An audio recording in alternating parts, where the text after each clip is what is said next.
Estimados padres de familia, reciban ustedes un cordial saludo de parte de la Dirección General del Instituto Visión México.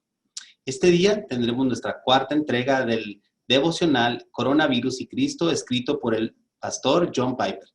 El tema de hoy en particular y el de la próxima semana serán muy interesantes, ya que estaremos hablando de la soberanía de Dios.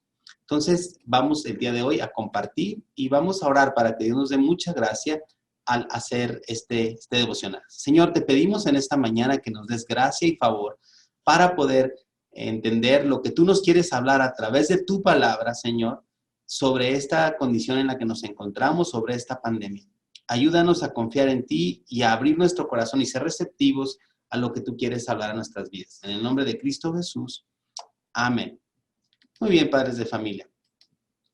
El tema del día de hoy es soberano sobre todo. Como habíamos hablado, vamos a hablar de la soberanía de Dios. El pastor Piper dice que en el capítulo 2 usó esta frase, la cual dice así, providencia amarga. Eso es el coronavirus, una providencia amarga. ¿Cómo será una providencia esto? Bueno, vamos a ver qué dice a continuación en cómo va desarrollando este tema. Debes saber que describir algunas de las obras de Dios como amargas no es una blasfemia. Tenemos el caso, por ejemplo, de Noemí, quien fuera suegra de Ruth, la cual perdió a su esposo y a sus 2 hijos y a una nuera por causa de la hambruna y el exilio. Y ella dijo esto en Ruth 1:20 y 21. El Todopoderoso ha colmado mi vida de amargura. Fíjense bien, el Todopoderoso, ¿ok? Me fui con las manos llenas, pero el Señor me ha hecho volver sin nada. Me ha hecho desdichada el Todopoderoso, lo vuelve a repetir. No estaba mintiendo, no estaba exagerando, ni tampoco estaba acusando a Dios. Solamente estaba describiendo un hecho terrible que le había acontecido. Así que hablar de una providencia amarga no demuestra un desprecio por los caminos de Dios. Solamente es una descripción de lo que ha sucedido. También el pastor Piper, en el capítulo 2, dice que la dulzura de la palabra de Dios no se ha perdido en medio de esta providencia amarga del coronavirus. No si hemos aprendido el secreto de estar tristes, pero siempre alegres. ¿Cómo puede ser esto? Alguien preguntaría. Veamos lo que nos dice 2 Corintios 6:10, referido de la Nueva Biblia de las Américas. Como entristecidos, pero siempre gozosos. Como pobres, pero enriqueciendo a muchos. Como no teniendo nada, aunque poseyéndolo todo.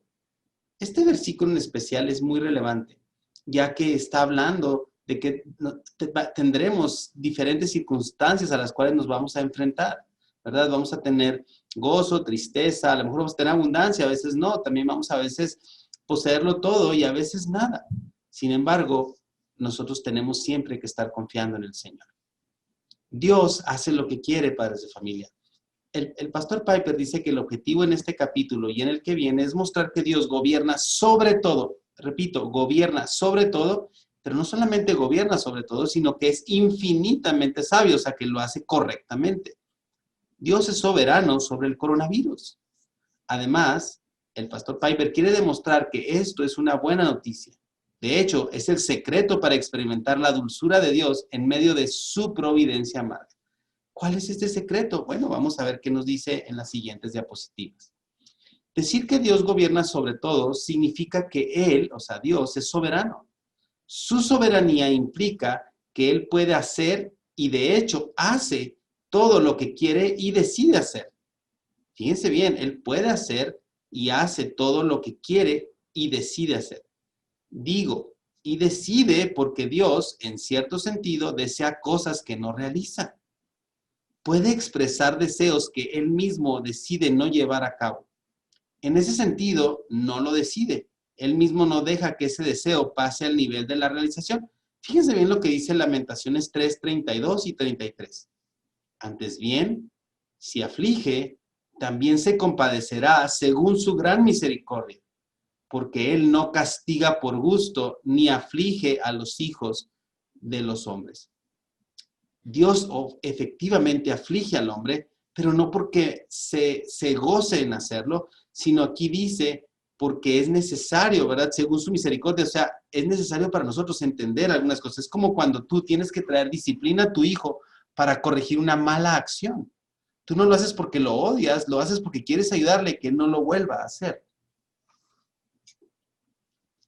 Pienso, dice el pastor Piper, que eso significa que aunque hay aspectos del carácter de Dios, como su corazón, ¿verdad?, que hacen que se incline a no afligirnos, hay otros aspectos de su carácter que demandan, escuchen bien, la santidad y rectitud de afligirnos. O sea, Dios no podría ser Dios si Él permitiera que hiciéramos lo que fuera y no hubiera una consecuencia. Entonces, en ese entendimiento de nuestro bien, Dios trae pruebas y dificultades para nosotros.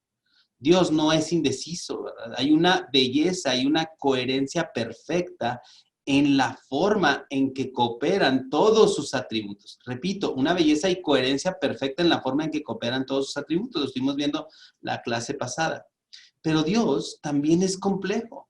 Su carácter se parece más a una sinfonía que a la interpretación de un solista. O sea, Dios tiene tantas formas de poder a obrar, ¿verdad? Que no podemos encasillar a Dios en un paradigma, ¿verdad? No es un músico tocando, sino son muchísimos músicos tocando. O sea, no podríamos nosotros solamente con un solo concepto describir o entender lo que Dios está haciendo. Así que cuando digo que la soberanía de Dios significa que Él puede hacer y de hecho hace todo lo que quiere y decide hacer, el pastor Piper se refiere a que no hay ninguna fuerza externa a Dios que pueda impedir o frustrar su voluntad. O sea, nadie, escuchen bien, nadie puede parar lo que Él ha decidido hacer. Nadie. Cuando Él decide que algo suceda, simplemente sucede.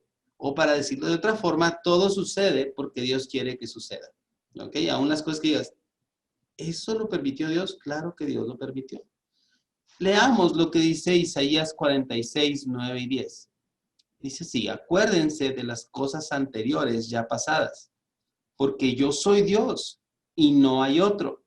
Yo soy Dios, lo vuelvo a decir, y no hay ninguno como yo, que declaro el fin desde el principio y desde la antigüedad lo que no ha sido hecho. Yo digo, dice Dios, mi propósito será establecido y todo lo que quiero realizaré. Esto es una revelación que Dios da a Isaías, donde habla de su omnipotencia, de su soberanía. Ser Dios es hacer que su propio propósito siempre se cumpla. Repito, ser Dios es hacer que su propósito siempre se cumpla.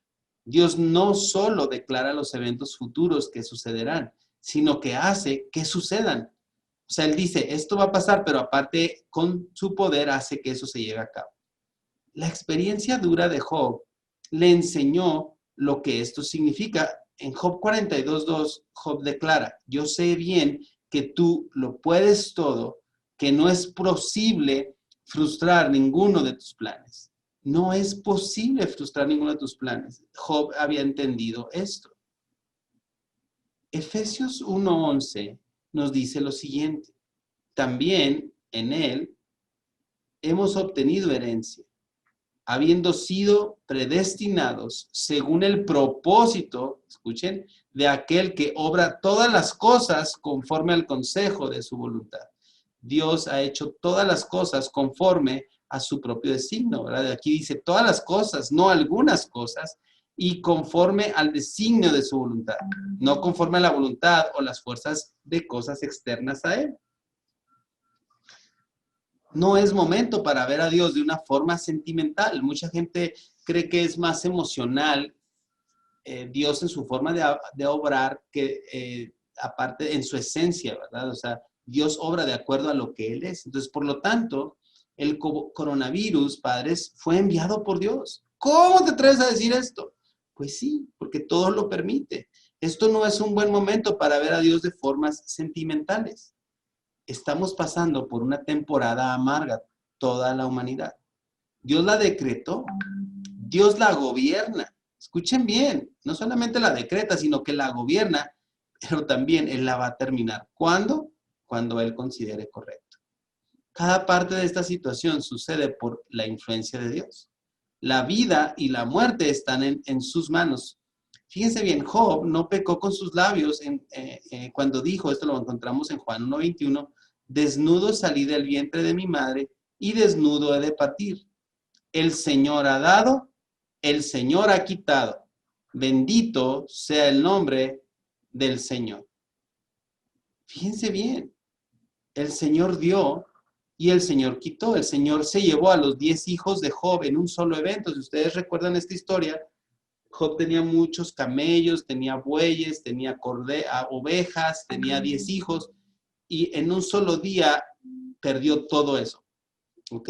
Y después de eso, Job dice, Dios dio, el Señor ha dado, el Señor ha quitado, bendito sea el nombre del Señor. Qué tremendo es esto, que después de una pérdida tan grande, imagínense que a ustedes llega alguien y dice, ¿sabes qué? Te robaron todo lo que tenías en el banco, no tienes un 5 más. Y luego está hablando ese y llega otro, ¿sabes qué? Tu casa se quemó, perdiste toda tu casa. Y luego llega otro, ¿sabes qué? Tus carros te lo robaron. Y luego llega y dice, ¿sabes qué? Iba tu esposa y tus hijos en un carro y alguien los impactó y murieron. Todo te lo dicen en un mismo día, no solamente en un mismo día, en un mismo momento. Y la actitud de uno sería ¿cuál? Sería como la de Job, bendito sea el nombre del Señor, Él dio y Él quitó. Tendríamos que pensar sobre eso. En la presencia de Dios, nadie tiene derecho a vivir. Cada respiro es un regalo de su gracia. Tú estás respirando ahorita porque Dios te ha permitido, te sostiene tu aliento. Cada latido de nuestro corazón es un regalo inmerecido. ¿Por qué inmerecido? Porque nosotros no hicimos nada para tener esta vida. Al final, la vida y la muerte están en las manos de Dios. Fíjense lo que dice Deuteronomio 32:39. Vean ahora que yo, otra vez Dios, yo soy el Señor y fuera de mí no hay Dios. Yo hago morir y hago vivir. Yo hiero y yo sano. Y no hay quien pueda librar de mi mano. Lo vimos a través de la historia del pueblo de Israel. Vimos cómo ellos pudieron permanecer en él. Así que mientras consideramos nuestro futuro con el coronavirus, padres, o cualquier otra situación que amenace nuestra vida, Santiago nos dice cómo pensar y hablar. Les animo a revisarlo con cautela. Santiago 4:15 dice, más bien, debieran decir, si el Señor quiere, viviremos y haremos esto o aquello. Sí, padres de familia. Si Él quiere, viviremos. Si no, pues no viviremos. Dice John Piper, yo no sé si estaré vivo en el momento en que se publique este libro. Ahorita él está vivo, gracias a Dios todavía. Tengo al menos un familiar infectado con el coronavirus. John Piper tiene 74 años, tiene un coágulo de sangre en los pulmones y bronquitis causada por cambios estacionales. Dice él, pero estos factores no son los que deciden. Dios es quien decide. ¿Es esta una buena noticia? ¡Claro que sí! Y John Piper en el próximo capítulo nos va a decir por qué razón es una buena noticia. ¿Saben qué, padres de familia? Qué importante es que nosotros podamos comprender que todo le pertenece a Dios.